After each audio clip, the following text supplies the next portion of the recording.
not sure, like, for real what you can see, because I'm driving right now. We just got done with school.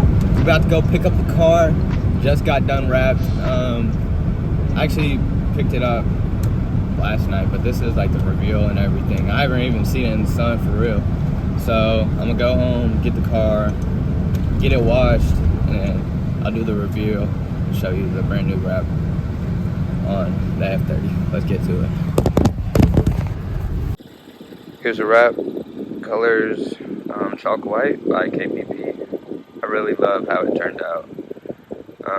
The camera really doesn't do it justice, like on how like different the colors in person is crazy. But here's the overlook around. Finally coming together. It looks beautiful.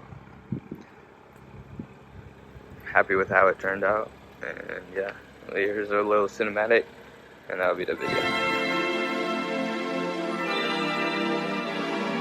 Sean, you dead wrong.